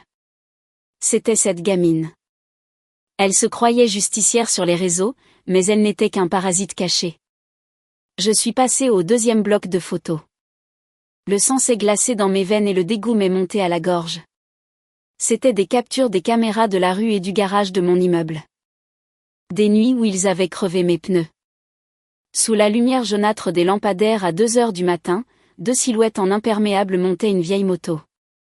Sur un photogramme où il passait sous un projecteur, on voyait clairement le visage du conducteur. Didier, l'homme à qui j'avais presque donné ma vie, poignardant lâchement mes pneus avec un couteau. Et pendant ce temps, sa très chère mère, Madame Rose, assise à l'arrière de la moto, surveillait. C'était tragicomique. Un homme de 30 ans, fort et en bonne santé. Au lieu d'utiliser son talent pour gagner de l'argent, il décidait de se lever à l'aube et d'emmener sa mère en moto pour crever les pneus de son ex bon marché. La lâcheté de Didier ne se limitait pas à demander de l'argent à sa mère. Elle avait évolué jusqu'à devenir une mesquinerie incurable. Enfin, une liste détaillée d'appels. Marc a souligné les numéros surlignés en fluo. J'ai retrouvé les numéros masqués qui t'appelaient à l'aube. Ce sont toutes des cartes prépayées non enregistrées. Cependant, ces génies ont utilisé les mêmes cartes pour s'inscrire à une application de livraison et commander de la nourriture à domicile. À l'adresse de Madame Rose, Marc a souri cyniquement. La géolocalisation des antennes téléphoniques confirme que les appels anonymes ont été passés depuis son immeuble. Ils n'ont aucune échappatoire. J'ai fermé les yeux et j'ai expiré. Tout était révélé. Le voile de mystère du harcèlement psychologique était tombé. Ce n'était autre que mes 3 vieux ennemis. Ils s'étaient unis pour former une sorte de mafia familiale pathétique, décidée à me plonger dans la misère parce que j'avais refusé de les laisser me sucer le sang. La peur, l'angoisse et la paranoïa des semaines précédentes ont disparu, laissant place à un mépris absolu et à une immense envie de les réduire en cendres. J'ai regroupé les papiers, les ai passés à Hugo et les regardé durement. Avec ça, je peux déjà les dénoncer. Non, en prison pour dommages matériels et diffamation. Hugo s'est caressé le menton, a réfléchi quelques secondes et a secoué la tête, tapotant la table avec ses doigts. Ce n'est pas suffisant. La voix d'Hugo était glaciale. Elle émanait l'autorité de celui qui s'est chassé de grandes proies. Crever des pneus de quelques centaines d'euros est un délit mineur. Ils écoperont d'une amende et paieront les dommages. Pour les injures sur Internet avec l'adresse réseau, ils auront une autre amende. Ils diront qu'on leur a piraté le compte. Ils auront honte, mais ils n'iront pas en prison. Et que faisons-nous? Les laisser partir sans rien? J'ai serré les poings, mes ongles s'enfonçant dans mes paumes. Hugo a souri et ses yeux ont émis un éclair mortel. Il s'est penché en avant et a baissé la voix, mais chaque mot est tombé comme une dalle de pierre. Leur cupidité est sans fond. Lucie, ils ne te harcèlent pas seulement par vengeance. L'objectif final de ces tics est l'argent. Ils veulent te pousser à bout pour que tu les paies et qu'ils te laissent tranquille. Alors, pourquoi ne pas jouer leur jeu et leur mettre l'appât dans la bouche pour qu'ils mordent à l'hameçon? Le crime d'extorsion et de chantage pour de grosses sommes d'argent entraîne des peines de prison de plusieurs années. Je suis resté figé. Un frisson a parcouru mon dos, mais s'est aussitôt transformé en une excitation écrasante. Il avait raison. Les enfermer quelques jours au cachot n'était rien comparé à ce qu'ils pourrissent en prison. Ils devaient subir les conséquences de leur propre cupidité extrême, se noyer dans la fosse qu'ils avaient eux-mêmes creusée. J'ai fixé Hugo et j'ai hoché la tête fermement. Dans ce jeu, j'incarnerai la proie la plus effrayée et la plus faible pour être moi-même celle qui fermera le cadenas de la cage de ces bêtes. Le plan étant tracé, il nous a semblé avoir la télépathie. Exactement 3 jours plus tard, les vautours se sont manifestés. Alors que je révisais les factures de fin de mois, le téléphone a vibré. C'était un message texte du vrai numéro de Madame Rose. Viens tout de suite au bar Le Coin, au bout de ta rue. Si tu ne viens pas, j'enverrai tout ce que j'ai à tes patrons et aux parents de ton nouvel amant riche. Ne m'oblige pas à faire une folie. J'ai esquissé un demi-sourire. Ils arrivaient. Le poisson commençait à mordre à l'hameçon. J'ai retransmis le message à Hugo avec le mot « action ». J'ai pris mon sac à main, j'ai évité de me maquiller exprès pour paraître cernée et épuisée et j'ai conduit jusqu'à l'endroit. Le bar Le Coin était un bouge sombre et malodorant, fréquenté surtout par des livreurs en repos et des gens peu recommandables. Choisir cet endroit, sans caméra de sécurité luxueuse et éloigné des regards indiscrets, témoignait de leur mentalité de délinquants. En entrant, je les ai vus tous les 3 assis au fond, derrière une machine à sous-éteinte. Madame Rose, vêtue de vêtements bon marché et criards, avait les jambes croisées et agitait le pied avec impatience. Didier fumait compulsivement, les doigts jaunis et le regard fuyant. Valérie tapait sur son portable. En me voyant, elle a souri malicieusement et a donné un coup de coude à sa mère. Je me suis approchée, j'ai traîné la chaise en aluminium en faisant du bruit et je me suis assise en face d'eux. J'ai baissé le regard, j'ai croisé les mains sur la table et je suis entrée complètement dans mon rôle. Une femme psychologiquement brisée, effrayée et au bord de l'abîme. Pourquoi m'avez-vous appelé? Ça ne vous suffit pas de me ruiner la vie? J'ai parlé en forçant un ton de voix tremblant et rauque, comme si j'allais éclater en sanglots. Madame Rose, exultante, a levé le menton et a frappé la table avec une enveloppe en papier marron. Ouvre ça et regarde. Petite maline, a-t-elle sifflé entre ses dents. J'ai sorti le contenu, les mains tremblantes. C'étaient des photos. Les photos d'Hugo et moi au restaurant français, d'Hugo m'ouvrant la portière de sa voiture et même des photos lointaines de nous entrant dans le portail de son appartement de luxe à Neuilly-sur-Seine. Elles étaient floues, mais il était très facile de les utiliser pour inventer des histoires dégoûtantes d'immoralité. Vous m'avez suivi. J'ai fait semblant d'ouvrir de grands yeux et de reculer de terreur. Valérie a laissé échapper un rire aigu et désagréable. Te suivre? On t'a juste prise la main dans le sac. Tu es une patronne, mais quelle éthique pourrie tu as. Tu laisses mon frère en plan devant l'hôtel et le lendemain tu couches déjà avec un millionnaire qui te dépasse en âge. Tu croyais que personne ne le saurait? Didier a tiré une bouffée de sa cigarette. Il m'a soufflé la fumée au visage et a fait une tête de souffrance, bien que son ton soit celui d'un petit caïd de quartier de 4e zone. Lucie, je ne m'attendais pas à ce que tu sois ce genre de femme. Tu m'as trahi, tu m'as humiliée devant ma famille. J'ai été déprimée pendant des mois et maintenant tu vis dans le luxe avec l'argent d'un autre pendant que ma famille est pointée du doigt dans la rue. Ça te semble juste? J'ai baissé la tête et me suis mordu la lèvre pour éviter d'éclater de rire devant sa logique misérable. Le parasite exigeant justice. Qu'est-ce que vous voulez? Dites-le tout de suite, ai-je murmuré avec désespoir. Madame Rose s'est penchée en avant, les yeux injectés de sang, débordant de cupidité, comme un loup qui sent le sang. Si tu veux que nous supprimions toutes ces photos et que nous cessions de publier sur Internet pour que tu puisses vivre en paix avec ton snob, tu dois nous indemniser. Elle a levé sa main boudinée. 200 000 euros, a-t-elle prononcé syllabe par syllabe. 200 000 en espèces en compensation de la jeunesse de mon Didier que tu lui as volé. Compensation pour l'honneur de ma famille en annulant le mariage et pour que Valérie puisse étudier à l'étranger et refaire sa vie. Tu nous donnes 200 000 et l'affaire est classée. Chacun de son côté. J'ai ouvert la bouche feignant la stupéfaction. 200 000 euros? Vous êtes fou. Vous me faites chanter. Je n'ai pas autant d'argent. Si tu ne l'as pas, ton nouveau petit ami là, a frappé la table Valérie, arrogante. Ne fais pas la pauvre. Ton appartement vaut un demi-million. 200 000 ne sont rien pour ta réputation et celle de l'imbécile de ton petit ami. Si tu ne paies pas, demain j'imprime 1000 copies de ça et je les distribue à la porte de ton entreprise. Je le mettrai sur le réseau social pour voir si la famille de ce riche accepte une femme comme toi. Tu te retrouveras à la rue. En entendant cela, je me suis encore plus recroquevillée. Grâce à la technique d'actrice née de mois de répression, j'ai commencé à pleurer. J'ai caché mon visage dans mes mains et mes épaules ont commencé à trembler. Des sanglots étouffés sont sortis de ma gorge. En réalité, à l'intérieur de mon sac à main, qui reposait sur mes genoux, le micro-enregistreur de dernière génération que Marc m'avait donné fonctionnait en silence, enregistrant chaque respiration, chaque menace effrontée de ces 3 vautours. Je vous en supplie. J'ai levé mon visage inondé de larmes, suppliant comme un saule pleureur sous la tempête. Insultez-moi, frappez-moi si vous voulez, mais ne publiez pas cela.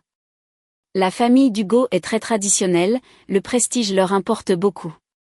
S'ils voient cela, ils l'obligeront à me quitter. Je perdrai tout et l'entreprise me licenciera à cause du scandale. Madame Rose, en m'entendant supplier, souriait tellement qu'elle ne pouvait plus fermer la bouche. Elle s'est appuyée sur sa chaise, a croisé les bras et les jambes avec une supériorité absolue. Son expression de tyran lui a fait oublier toute prudence. Tu vois, si tu avais été maligne depuis le début, tu aurais évité ça, Madame Rose, a-t-elle ri d'une voix rauque. Je connais les gens de ta trempe. Vous voulez chasser les fortunes, mais en gardant la façade propre? Je n'ai pas besoin de te toucher. D'un simple geste, je te ruine la vie. Quoi? Maintenant tu comprends le prix de mépriser cette famille, Didier. En me voyant pleurer, il a laissé transparaître son hypocrisie bon marché. Il s'est penché et a tenté de me toucher la main, mais je l'ai retiré en feignant la peur. Lucie, je ne veux pas te pousser à bout, utilisant son ton habituel de faux moraliste qui donnait la nausée. Tu n'as qu'à nous donner l'argent. Ma mère et Valérie effaceront tout et promettront de ne plus jamais croiser ton chemin. Demande un prêt ou demande à ton petit ami. 200 000 euros pour la tranquillité du reste de ta vie et pour sauver ton poste de directrice. Je pense que tu es assez intelligente pour savoir ce qui est le plus important. Valérie mangeait des graines de tournesol et a ajouté, exactement. Ne pleure plus. Tu as trompé mon frère. Te demander 200 000, c'est être compatissant. N'épuise pas ma patience. Parce que si j'appuie sur le bouton, toute la France saura qui tu es. Je me suis essuyé les larmes avec un mouchoir en papier, faisant en sorte que ma voix paraisse la plus altérée possible. Mais 200 000, c'est énorme. Je ne peux pas l'obtenir du jour au lendemain. Mes économies sont investies et je ne peux pas vendre l'appartement demain. S'il vous plaît, donnez-moi un peu de temps. Je retenais le dégoût dans ma gorge en prononçant des mots pathétiques pour alimenter leur insatiable avarice à l'extrême. Ils avaient mordu à l'hameçon jusqu'au fond. Ils se sont regardés, leurs yeux brillants de triomphe. Ils croyaient avoir trouvé ma faiblesse mortelle, ma carrière et ma réputation auprès de la famille de mon nouveau petit ami. Ils pensaient avoir complètement brisé ma volonté. Madame Rose s'est éclairci la gorge, afin d'y penser et a frappé la table. Nous ne sommes pas des monstres. Tu as besoin de temps? Je te donne exactement une semaine. Jeudi prochain, tu dois m'apporter les 200 000 euros. Mais je ne peux pas tout retirer en espèces en une semaine. Je peux vous faire un virement? J'ai faim de négocier pour donner plus de réalisme à la conversation et ajouter la preuve d'extorsion organisée. Pas de virement. Didier a bondi, changeant de couleur. De toute évidence, ils avaient planifié cela à la perfection, craignant qu'un virement électronique ne laisse des traces pour la police. 200 000 euros en billets de 100 et de 5 cents dans une mallette. Et n'ose pas appeler la police. Si tu ouvres la bouche, nous publions tout et nous détruisons ton entreprise. J'ai hoché la tête en tremblant et me suis mordu la lèvre jusqu'à me faire mal. Je promets. Je n'appellerai pas la police. Respectez juste votre parole. Prenez l'argent et effacez tout. Laissez-moi tranquille. Madame Rose s'est levée d'un bond, a pris son sac minable et a ordonné avec arrogance: jeudi prochain à 14h, apporte la mallette avec l'argent à la vente de la Montagne, un bar routier dans les Yvelines. C'est vide et facile de faire l'échange. N'oublie pas mes mots, petite. N'essaie pas de me jouer un tour, car tu ne peux pas me vaincre. Cela dit, les trois sont sortis du bar, me regardant par-dessus l'épaule avec la satisfaction et le mépris de ceux qui croient avoir gagné à la loterie. Je suis restée assise en silence pendant 5 minutes. Quand leurs silhouettes ont disparu, j'ai lentement levé la tête. J'ai utilisé le mouchoir pour nettoyer les traces de mes fausses larmes. Les coins de mes lèvres se sont incurvés en un sourire acéré, cruel et chargé d'intentions destructrices. J'ai mis la main dans mon sac et j'ai éteint l'enregistreur. Le jeu est terminé. Bande d'imbéciles. Vous venez de signer la condamnation de vos vies. Je suis sortie du bar, j'ai jeté le mouchoir mouillé dans une poubelle de la rue, j'ai tiré mes cheveux en arrière, avec une attitude altière et glaciale, j'ai marché vers le 4x4 noir d'Hugo, qui m'attendait au coin de la rue. En montant dans la voiture, j'ai jeté le minuscule enregistreur de la taille d'un bouton sur le tableau de bord. Comment ça s'est passé? A demandé Hugo cachant un sourire d'approbation. 200 000 en espèces. En dehors de Paris. Jeudi prochain, ai-je répondu froidement avec le ton d'une épée qui vient de sortir de son fourreau. Toutes les menaces, le chantage et l'exigence d'argent en espèces sont sur cet enregistreur. Où allons-nous maintenant? Hugo a démarré la voiture et nous nous sommes insérés dans le trafic dense de Paris. Voir un vieil ami à moi, inspecteur en chef de la police nationale. Il est temps de sortir les ordures. 30 minutes plus tard, nous étions dans le bureau de l'inspecteur Raoul au commissariat. Ça sentait le café fort et les papiers. Raoul, d'un âge similaire à Hugo et au regard pénétrant, a branché l'enregistreur à l'ordinateur, a appuyé sur le bouton de lecture, le bruit du bar, les insultes et menaces de Madame Rose. Les cris de Valérie et le ton d'extorsion de Didier ont été parfaitement entendus dans le bureau silencieux de la police. À cela s'ajoutaient les preuves du détective Marc, photos, relevés d'appels, localisation, tout s'imbriquait dans une chaîne solide et parfaite. En terminant, Raoul a retiré ses écouteurs, s'est calé dans sa chaise et m'a regardé avec un respect évident. Lucie, je dois admettre que vous avez du sang-froid. Supporter tout cela et leur tendre le piège parfait. Avec 200 000 euros et la coercition avec des photos et des dommages matériels, ce n'est plus une affaire mineure, c'est un délit d'extorsion grave. Quelle est la prochaine étape? Ai-je demandé d'une voix ferme. Nous mettrons en place un dispositif pour les prendre en flagrant délit. Raoul a étalé une carte des Yvelines sur la table. Je connais cette vente de la Montagne. Elle est isolée, entourée de forêts et il n'y a presque pas de maisons aux alentours. Seuls les chauffeurs de camions s'y arrêtent. Ils l'ont choisi en pensant à fuir s'il y a des problèmes. Mais comme elle est si vide, il nous sera plus facile de les encercler sans mettre en danger des civils. Raoul a commencé à détailler l'opération. Des agents en civil surveilleraient la zone dès les premières heures. Il y aurait des policiers déguisés en randonneurs et en ouvriers des routes. À l'intérieur du bar, 3 agents se feraient passer pour des clients. Ils placeraient des caméras cachées sous la table à l'avance. Votre mission, m'a dit Raoul en me regardant dans les yeux, est d'apporter la mallette. Vous devez agir avec peur, remettre l'argent obéissante. En aucun cas vous ne devez les provoquer pour qu'ils ne se doutent de rien.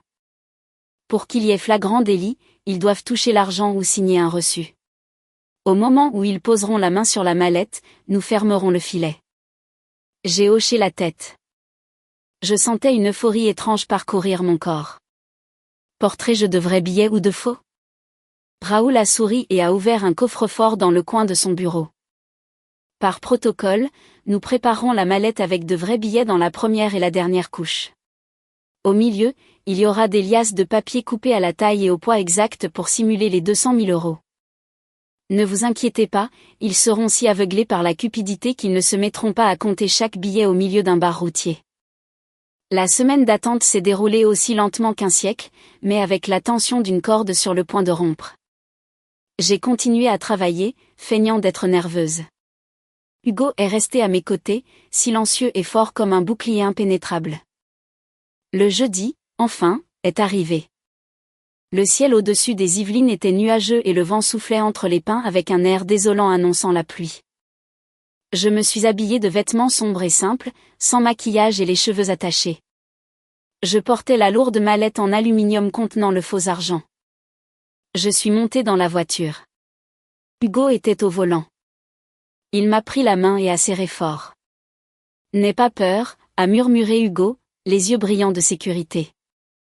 Les agents et moi serons très proches. Aujourd'hui, ils n'ont aucune échappatoire. Va et récupère la justice que tu mérites. J'ai respiré. J'ai souri et j'ai hoché la tête. Je n'ai pas peur, Hugo. J'ai juste une envie folle de voir leur visage quand le poids de la loi tombera sur eux. À 14 heures, le ciel était gris plombé et un vent froid soulevait la poussière du bas-côté. La voiture d'Hugo s'est engagée sur le chemin menant à la vente de la montagne. Comme Raoul l'avait dit, l'endroit était désert, un endroit parfait pour des affaires louches. Hugo s'est garé dans une clairière à environ 50 mètres, a coupé le moteur et m'a regardé. Prête?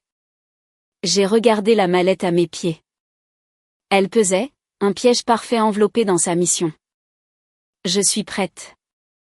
Hugo m'a écarté une mèche de cheveux. Les agents sont en position. L'ouvrier qui balaie est policier. Le couple qui prend un café au fond aussi. Les caméras sont installées sous la table où ils t'attendent. Entre juste. Termine ta performance et fais en sorte qu'il touche la mallette. J'ai saisi la mallette et je suis sorti de la voiture. Le vent glacial a frappé mon visage, mais mon sang bouillonnait d'excitation. J'ai marché en traînant les pieds, la tête basse, interprétant le rôle de la femme désespérée livrant sa vie au vautour. La vente de la montagne était vieille et négligée. De la musique ringarde passait dans les haut-parleurs et ça sentait la friture et l'humidité. Dès que je suis entrée, j'ai vu mes 3 objectifs. À la table la plus sombre du fond, ils étaient 3. Aujourd'hui, ils étaient très élégants, presque ridicules.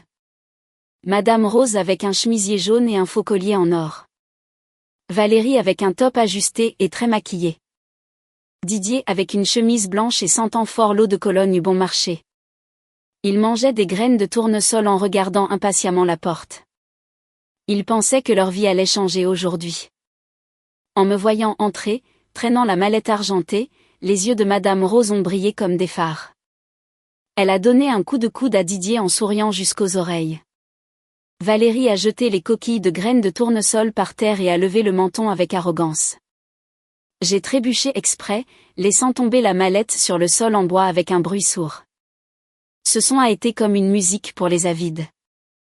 Ils ont regardé la mallette comme des démons qui voient de la chair fraîche après des millénaires en enfer. Je me suis approchée de la table avec un air terrifié. Je ne me suis pas assise. Je suis restée debout, serrant la mallette comme si j'avais peur qu'on me la vole. Je suis là, ai-je dit d'une voix rauque et faible. Madame Rose s'est éclairci la gorge, a frappé la table et a ordonné que je m'assoie. Pourquoi tu bouges comme une voleuse? Les 200 000 sont là où as-tu essayé de nous jouer un tour? J'ai sorti l'argent de partout. J'ai vendu mes actions à perte. Vous avez promis. Vous prenez l'argent et vous effacez les photos. Laissez-moi tranquille. J'ai sangloté. J'ai déplacé la chaise et j'ai posé la mallette sur la table. Le bruit du métal contre le bois fut percutant. Didier fixait la mallette en déglutissant bruyamment. Il s'est penché en avant et a tenté de tirer la poignée vers lui. Ouvre-la. Ouvre-la pour que nous puissions vérifier. Dépêche-toi. Nous n'avons pas toute la journée. Mais juste au moment où les doigts de Didier allaient effleurer la poignée, j'ai retiré la mallette vers moi et j'ai reculé. La panique feinte sur mon visage a été remplacée par une détermination nerveuse. J'ai mis la main dans mon sac et j'ai parlé fermement. Un instant. J'ai besoin de garanties. Madame Rose a froncé les sourcils. Furieuse, elle a frappé la table. Des garanties? Tu es entre nos mains. Tu ne peux rien exiger. Tu veux que demain tes photos soient à la porte de ton bureau? Ça, Valérie m'a pointé du doigt. Tu viens nous donner l'argent? Ne fais pas de scène, ouvre-le tout de suite ou je te défonce la gueule. Je me suis mordu la lèvre en forçant une larme. J'ai sorti de mon sac une feuille imprimée et un stylo. Je les ai posés sur la table. Je n'exige rien. Je me protège simplement. J'ai baissé la tête feignant un désespoir total. Ce sont les économies de toute ma vie. Si demain vous me faites à nouveau chanter avec ces photos en demandant 200 000 de plus. Qu'est-ce que je fais? Je me tue? J'ai besoin que vous signiez ce papier comme reçu. Didier a froncé les sourcils, a pris le papier et a lu à haute voix, reçu et accord d'engagement. Nous, Didier, Rose et Valérie, avons reçu aujourd'hui à la date indiquée la somme de 200 000 € en espèces de Madame Lucie. Cette somme est à titre d'indemnisation pour dommages moraux afin d'accepter la suppression de toutes les photographies personnelles et de cesser tout harcèlement, diffamation et dommages à la propriété de Madame Lucie. Didier a hésité. Son instinct lâche a ressurgi. Maman, signer ça ne sera pas un problème? Que se passe-t-il si elle l'utilise comme preuve de chantage? Je n'ai pas laissé son soupçon grandir. J'ai lancé l'ultimatum. Si vous ne signez pas, je ne vous donne pas la clé de la mallette. Allez publier les photos. Je perdrai mon travail et mon compagnon, mais vous ne verrez pas un centime. L'argent ou la vengeance. Choisissez. Ce fut l'étincelle qui a allumé la montagne de cupidité de Madame Rose. Elle a regardé la mallette, imaginant les liasses de billets, perdant tout soupçon de raison. Elle a arraché le papier à Didier et a pris le stylo. Elle a craché par terre en signe de mépris. Je me fiche de tes photos. Je ne veux rien savoir d'une traînée comme toi. Avec cet argent, nous achèterons un appartement, une voiture et nous enverrons Valérie étudier. Nous vivrons dans le luxe. Je signe pour que tu te taises. Donne-nous l'argent et va-t'en. Elle a signé à contre-cœur dans l'espace approprié et a donné un coup de coude à Didier. Signe, idiot. De quoi as-tu peur si elle nous dénonce? Nous dirons que ce document prouve que c'était un accord financier volontaire. Avec l'argent en main, personne ne peut nous toucher. Didier s'est laissé convaincre. L'attrait de la mallette était insurmontable. Il a signé en tremblant. Valérie ne l'a même pas lu. Elle a arraché le stylo, a griffonné son nom et l'a jeté sur la table. Ça y est. Elle a regardé comme un serpent. Il y a les 3 signatures. Donne-nous la clé tout de suite. Si tu me fais perdre patience. Je brise la mallette à coups de poing. J'ai ramassé le papier. L'encre bleue marquait clairement leur nom. Ce n'était pas un reçu, c'était la preuve irréfutable d'extorsion grave qu'ils venaient eux-mêmes de signer. Je l'ai plié soigneusement et je l'ai rangé. Un sourire glacial a apparu sur mes lèvres. Ma fausse soumission a disparu instantanément. Je me suis redressé et mon regard s'est aiguisé, se fixant sur leurs 3 visages avides. La clé est 0. 0, 0, ai-je dit d'un ton neutre et distant. Ouvre-le. Didier s'est jeté sur la mallette comme une bête affamée. Il a tourné les chiffres rapidement. Il a appuyé sur les fermoirs. Clic. La mallette s'est ouverte. Il l'a soulevée. À l'intérieur, des dizaines de liasses de vrais billets en euros brillaient sous la faible lumière, dégageant cette odeur d'argent neuf. Madame Rose a haleté, les yeux écarquillés, tremblante en tendant les mains. Valérie a fait un bond. Ils étaient si aveuglés qu'ils n'ont pas remarqué que sous la première couche il n'y avait que du papier. Didier a caressé la première liasse de billets, l'a soulevée et ce fut le moment exact où les portes de l'enfer se sont ouvertes pour eux. Police nationale. Tous au sol, mains sur la tête. Un cri dévastateur comme un coup de tonnerre a secoué le bar. Le couple qui prenait un café a sorti ses armes de service, pointant la table. La porte du bar s'est ouverte d'un coup de pied. L'inspecteur Raoul dirigeait une équipe de 5 policiers en civil qui ont fait irruption de toutes parts. L'ouvrier avec le balai est entré en courant pour bloquer la sortie. Tout s'est passé en 3 secondes. Le filet s'était refermé. Madame Rose, qui était sur le point de sourire, s'est figée. Elle a regardé les canons des pistolets pointés sur sa tête. Ses jambes l'ont lâchée. Elle s'est effondrée sur la chaise et une flaque d'urine a commencé à tremper son pantalon jaune. Elle s'était fait pipi dessus de terreur. Oh mon Dieu, qu'est-ce que c'est ? A-t-elle balbutié en se tenant la tête, tremblant de tout son corps. Didier était blanc comme un linge. La liasse de billets est tombée par terre. Il était paralysé, regardant les agents. Son faux orgueil d'homme s'est brisé. Il a trébuché. Il est tombé en arrière sur le sol en bégayant « Non, je n'ai rien fait. » Ne tirez pas. Valérie, qui une seconde auparavant était pleine d'arrogance, a poussé un cri aigu, s'est recroquevillée et s'est cachée sous la table en pleurant. « Menottez-les » a ordonné Raoul froidement. 3 policiers les ont saisis, leur ont tordu les bras derrière le dos et les menottes ont claqué avec un bruit métallique.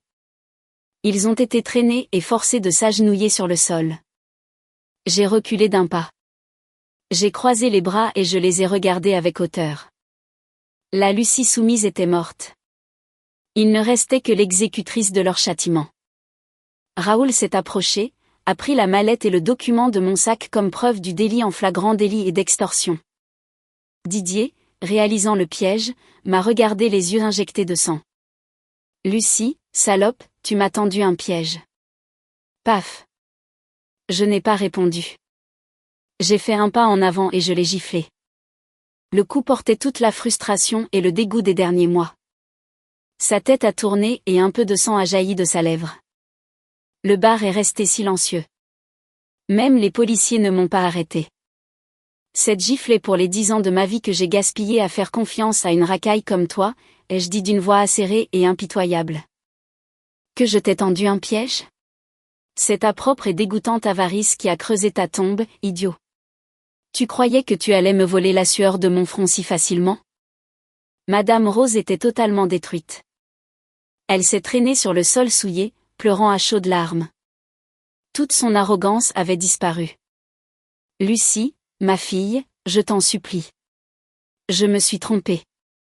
Dis aux policiers de nous laisser partir. Je te rends le papier. Je ne veux pas l'argent. Pardonne à Didier, ma fille. Valérie pleurait aussi à grands cris. Lucie, je suis jeune. Je ne veux pas aller en prison. Je t'en supplie. Retire la plainte. J'ai regardé ces 3 personnes agenouillées à mes pieds et je n'ai pas ressenti une once de pitié. Seulement un dégoût absolu. Il est trop tard, ai-je dit, glacial, l'extorsion pour ces sommes entraîne de nombreuses années de prison. Vous allez pourrir derrière les barreaux et ne m'appelez pas ma fille. Je n'ai rien à voir avec votre genre de délinquant. Allez pleurer devant le juge. Je me suis retournée et je suis sortie sans regarder en arrière. Les pleurs et les hurlements sont restés derrière sans pouvoir m'atteindre. En sortant, il a commencé à pleuvoir. Les gouttes froides m'ont lavé de toute la saleté de ces mois. Hugo m'attendait près de la voiture avec un parapluie noir. Il a souri, m'a entouré de ses bras et m'a embrassé. C'est fini, a-t-il murmuré. Oui. Je me suis appuyée sur sa poitrine et j'ai fermé les yeux, soupirant de soulagement. 4 mois plus tard, le procès s'est tenu à la cour d'appel de Paris contre Didier, Rose et Valérie pour les délits d'extorsion, de chantage et de calomnie. L'ambiance était solennelle et froide. J'étais assise sur les bancs vêtus d'un sobre tailleur noir. À mes côtés, Hugo et mes parents. Mon père me tenait la main, fier que sa fille ne se rende pas face à la racaille. Quand les 3 accusés ont été introduits, je les ai à peine reconnus. En seulement 4 mois de détention provisoire, ils avaient vieilli de 20 ans. Madame Rose avait les cheveux blancs et marchait en traînant les pieds, appuyée sur une agente. Didier était émacié, les yeux cernés, portant des vêtements amples, n'osant regarder personne. Valérie était pâle, pleurant en silence. Le procès fut rapide car les preuves étaient irréfutables. L'enregistrement, le contrat signé, la vidéo policière de la remise de l'argent et le traçage informatique des diffamations. C'était un cercueil cloué et scellé. Leur avocat a tenté de plaider qu'il s'agissait d'une dispute familiale et que les 200 000 € étaient un accord civil pour rupture de fiançailles. Mais le procureur a démoli cette défense en quelques secondes. À son dernier tour de parole, Didier a saisi le microphone et a éclaté en sanglots en me regardant.